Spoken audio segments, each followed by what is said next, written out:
It's week 4. Can they get it? We got the Lions Love Packers to start fires. off the week.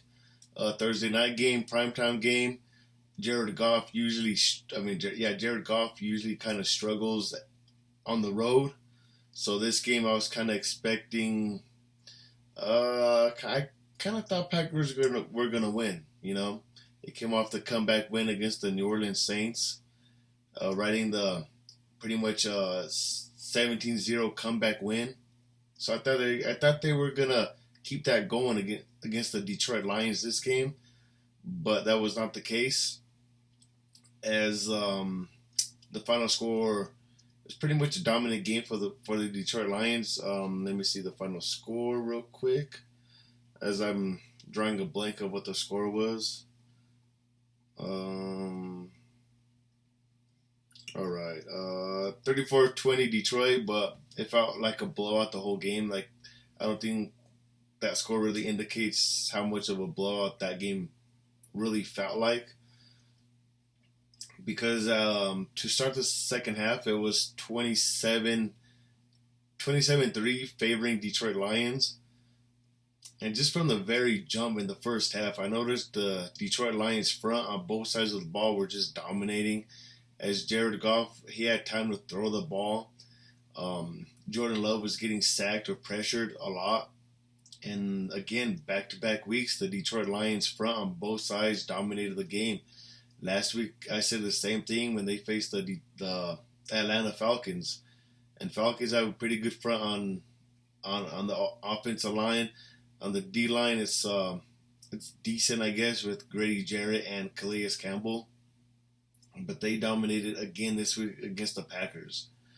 It was just incredible to see. I didn't think their front was good or that good on both sides of the ball. And just getting pressure up front, it really helps. Really helps your defense. It really helps your linebackers out. To start off the game, the Packers? The Packers went up 3-0 off of Jared Goff interception. But the very next drive, Jared Goff answers back with the touchdown to Amon St. Brown, a beautiful route from Amon St. Brown, which pretty much just made the defender look silly. Goff underthrew him a little bit, but that was no big deal because Amon St. Brown made an unbelievable catch. It was kind of like back shoulder fade, or not back shoulder fade, but he had to do an amazing catch. It should have been an easier touchdown for him, but whatever. And then after that, the tables really turned. The Packers got the ball. I believe that's their second drive, maybe third drive of the game. They pretty much get stopped. And the very next drive for the Detroit Lions, this is their third drive. They end up running the ball really good. Like I said, the offensive line, good running lanes, good pass blocking. They end up going 14-3. And then pretty much late first quarter, early second quarter, the Detroit Lions ended up going up 17-3. And then from there you thought, okay, maybe this Packers starting off slow, but they'll pick it up second quarter, score a touchdown, make it a one position game, maybe 17-10. That's what you're thinking. That's what you're hoping for. Especially as a Packers fan, as a football fan, you want a good game. So that's what you're kind of hoping for. But what ends up happening is Jordan Love, play action. Linebackers bit down, but not far enough. Linebacker, I'm drawing a blank what his name is. Anyway, he has a C on his jersey. He's a captain. And he ended up making an unbelievable play, interception. And off the interception, I want to say they scored a touchdown, maybe a field goal. So now it's 24-3 or 20-3. It's one of those two. I'm forgetting how it went down, but big interception right there. I'm thinking in the huddle, Love was already predetermined to go to that receiver, and I don't think he saw the linebacker make an unbelievable drop back coverage after biting kind of hard on the play action too. So that was an unbelievable play.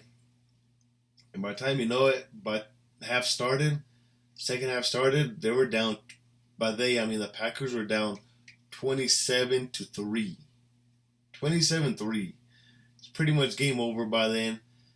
I did not stop watching. I kept watching because the Packers made a comeback last week. It was 17 points, but you're facing a tougher team, tougher task. And the first few drives, first or second drive, Packers ended up scoring a touchdown, and then they went for two, so it's a 16-point game. So it's a two-position game. So you're thinking, oh, maybe they make their comeback. And the Detroit Lions, they made sure they were pounding the ball, controlling the clock. Still good passing. Sam Laporta looked great for being a rookie.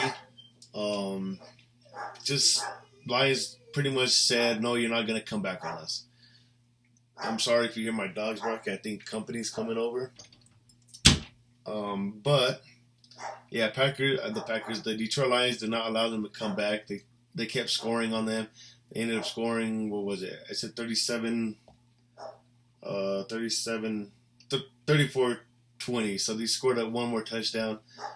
And after the touchdown, they just milked clock, really. That's all they were doing because that offense for the Green Bay Packers could not move the ball. So main points I'm getting for this game is once again, back-to-back weeks, the front of the Detroit Lions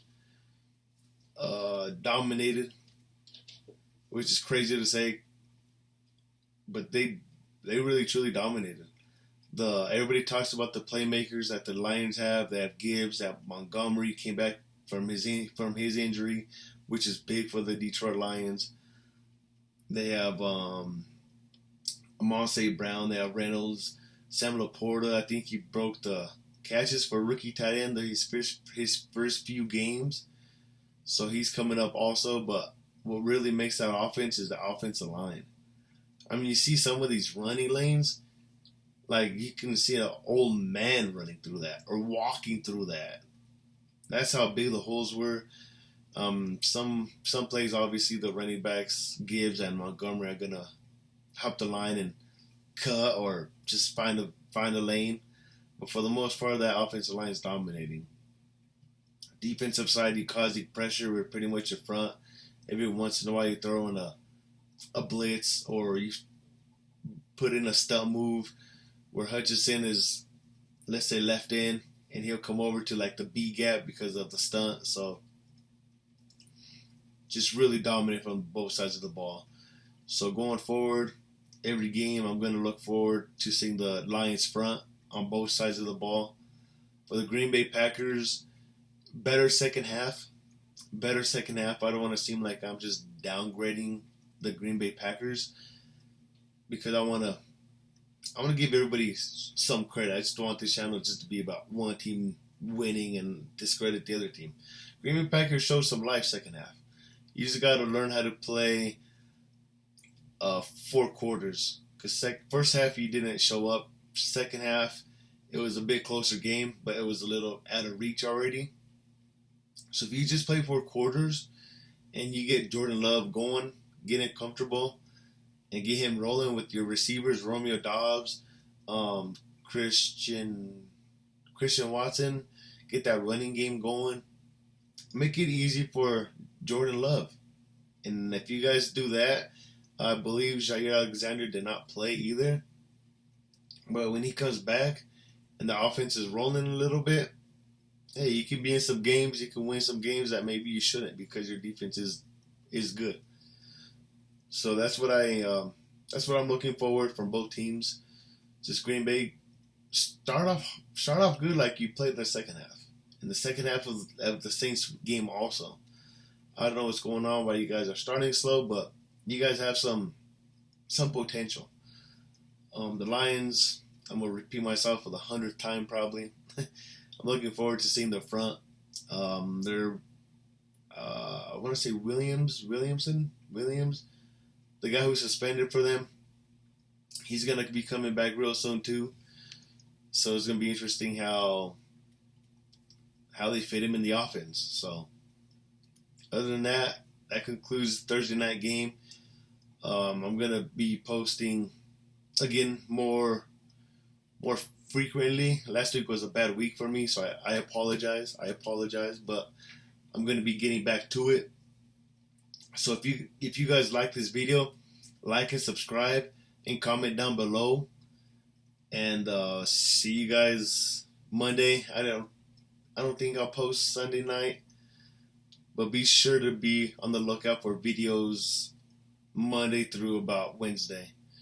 So also with my videos being out Monday through Wednesday, maybe Thursday, they're all gonna be pretty much from the same day, but I'm gonna have them like scheduled to drop certain days. So I'm gonna be wearing the same thing, so I don't want you guys in the comments, oh, you wear the same thing. But yeah, that's what I'm planning on doing. Just schedule them so they drop on each day or whatever. So yeah, just have the post notifications on. And thanks for watching. Peace.